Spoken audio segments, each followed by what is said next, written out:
अस्सलाम वालेकुम। आज मैं आपको 8th क्लास की मैथमेटिक्स का चैप्टर नंबर 1 के बारे में बताता हूँ। इसका इंट्रोडक्शन करते हैं, ठीक है, और उसके बाद हम इसकी एक्सरसाइज सॉल्व करेंगे। अगर आप हमारे चैनल पे न्यू है तो चैनल को प्लीज़ सबसे पहले सब्सक्राइब कर दें, ठीक है।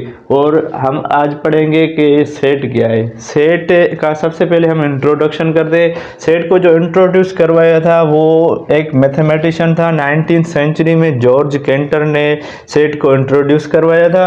और उसके बाद हम इसका डेफिनेशन देखते हैं कि डेफिनेशन क्या है सेट की। A group of well defined objects are members elements, इसको हम मेंबर्स भी कहते हैं, एलिमेंट्स भी कहते हैं, ऑब्जेक्ट्स भी कहते हैं, उसको हम सेट कहेंगे, ठीक है।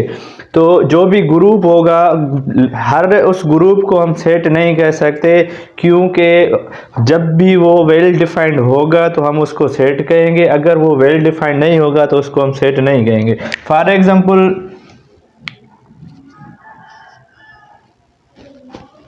फ्लॉक ऑफ शीप्स,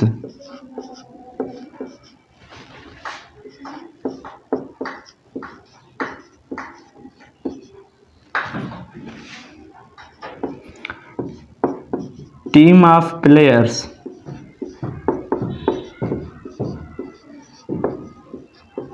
ठीक है। और भी बहुत से इसके एग्जांपल्स हो सकते हैं। Bunch of keys,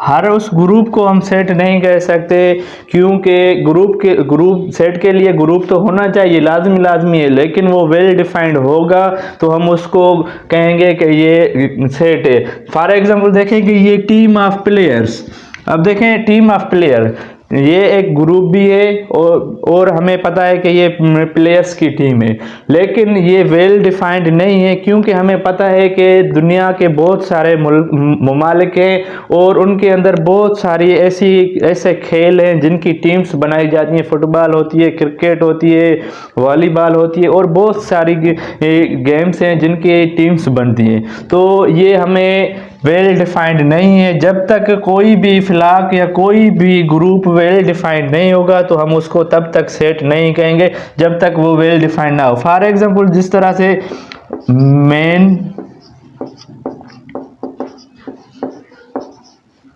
cricket team of Pakistan,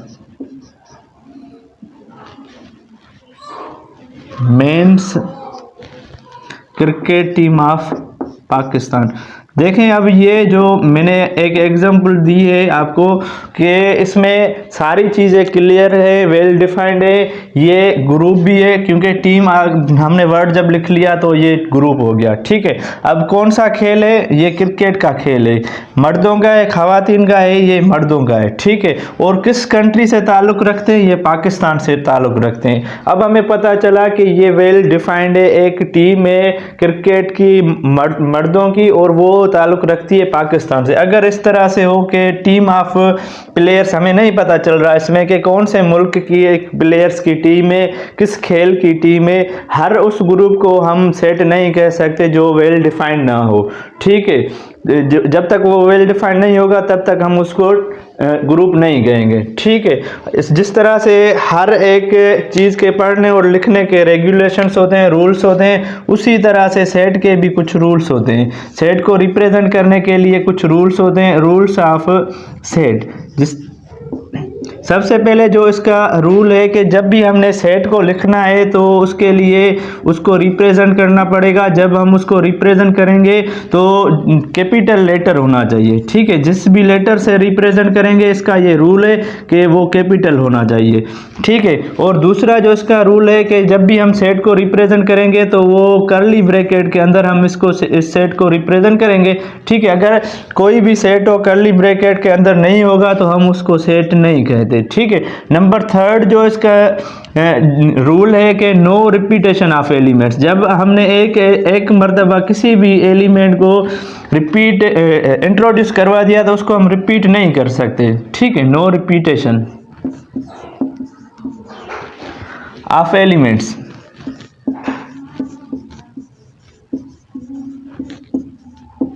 और नंबर 4 जो इसका रूल है कि हर एलिमेंट को या हर मेंबर को, एक मेंबर को दूसरे मेंबर से जब हम सेपरेट करते हैं तो विथ द हेल्प ऑफ कामा के ज़रिए हम उसको सेपरेट करते हैं। ये इसके 4 रूल्स हैं, ठीक है। जिस भी सेट में ये 4 रूल्स होंगे तो हम उसको सेट कह सकते हैं, अदरवाइज हम उसको नहीं कह सकते, ठीक है। फॉर एग्जांपल मैं आपको कुछ एग्जांपल्स देता हूँ जिसमें बहुत सब क्लियर हो जाएगा, ठीक है। For example ABC। अब देखें ये एक मैंने सेट लिखा है और दूसरा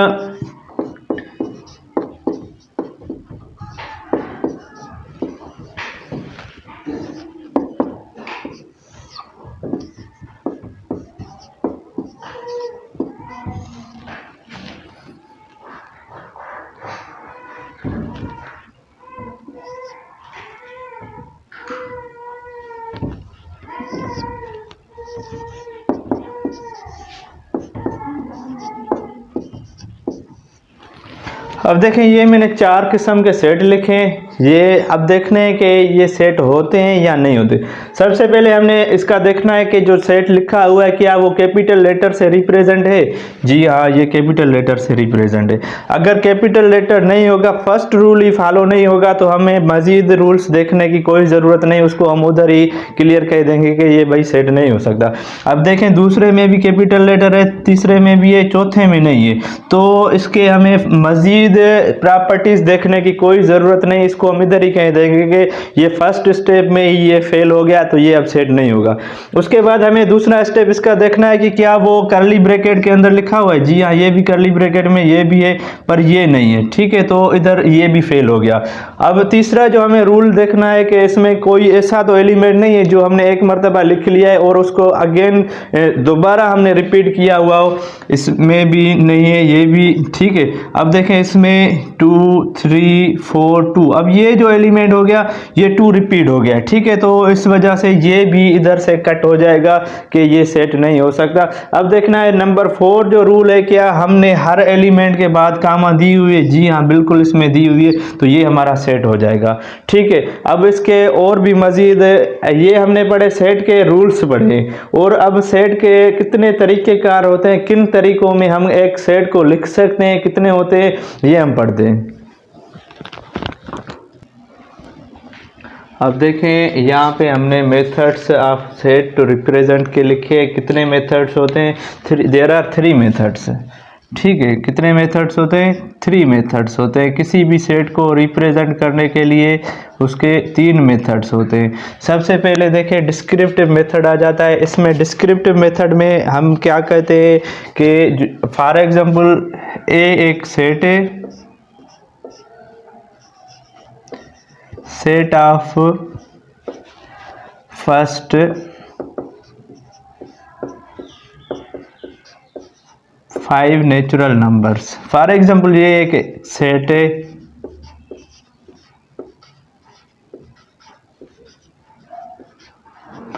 देखें हमने पहले पढ़ा कि सेट को रिप्रेजेंट करने के लिए कैपिटल लेटर होता है, कर्ली ब्रैकेट्स होती है, कामा होती हैं, सब होते हैं। लेकिन इसके अंदर जब भी हम डिस्क्रिप्टिव पढ़ते हैं ना, डिस्क्रिप्टिव के अंदर ये कामा और कर्ली ब्रैकेट वगैरह ये इस्तेमाल नहीं होते, ये इस पे नहीं इम्प्लीमेंट होते, ठीक है। अब जो भी हमें सेट लैंग्वेज की सूरत में मिला हुआ होगा, स्टेटमेंट की सूरत में मिला हुआ होगा, सेंटेंस में होगा, उस सेट को हम क्या कहेंगे, वो कौन सा सेट है, वो डिस्क्रिप्टिव सेट है। नंबर 2 पे जो है वो टेबुलर सेट है। टेबुलर सेट, इसी सेट को हम टेबुलर में कन्वर्ट करते हैं और उसके बाद हम इसको सेट बिल्डर फॉर्म में कन्वर्ट करते हैं। देखें ये जो हमें ए सेट मिला हुआ था, ये कौन सा सेट है? Set of first 5 natural numbers. हमें पता है कि नेचुरल नंबर्स कौन से होते हैं, 1 2 3 4 5। देखिए हर उस सेट को हम टेबुलर कह सकते हैं, हर उस सेट को जिसको हम एलिमेंट्स की सूरत में लिख सके, ऑब्जेक्ट्स की सूरत में लिख सके। ये क्या है इस सेट के? ये एलिमेंट्स हैं, इनको हम एलिमेंट्स भी कहते हैं, ऑब्जेक्ट्स भी कहते हैं और इनको हम मेंबर्स भी कहते हैं। हर उस सेट को सेट टेबुलर कहेंगे जो हमें एलिमेंट्स या ऑब्जेक्ट्स की सूरत में मिला हुआ होगा उसको हम टेबुलर कहेंगे। इसमें सारे सेट के रूल्स और रेगुलेशंस फॉलो होते हैं, ठीक है। नंबर 3 पे आ जाता है set builder form. Set builder form हर उस सेट को कहते हैं जो भी कोई सेट है जिसको हम with the help of symbols के इस रिप्रेजेंट कर सके, उस सेट को हम क्या कहेंगे, वो कौन सा सेट है, वो टेबुलर है। हर उस सेट में जिसमें भी सिंबल्स इस्तेमाल हो, फॉर एग्जांपल इसको हम इस तरह से रिप्रेजेंट करेंगे x such that x belongs to natural numbers and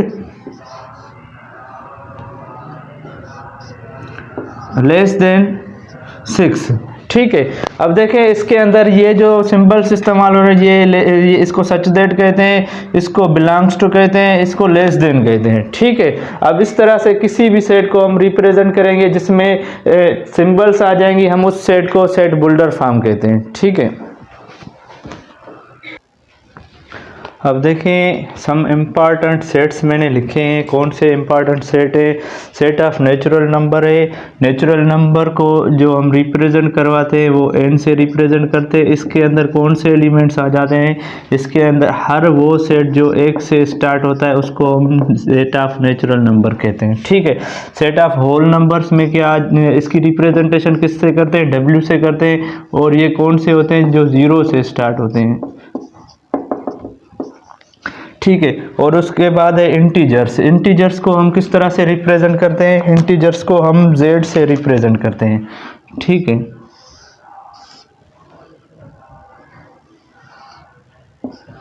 इसमें पॉजिटिव इंटीजर्स भी होते हैं और नेगेटिव इंटीजर्स भी होते हैं, ठीक है। तो इस तरह से हम उनको रिप्रेजेंट करते हैं 0 ±1 ±2 +-3, इसमें प्लस और माइनस के दोनों आ जाते हैं, ठीक है, इंटीजर्स में।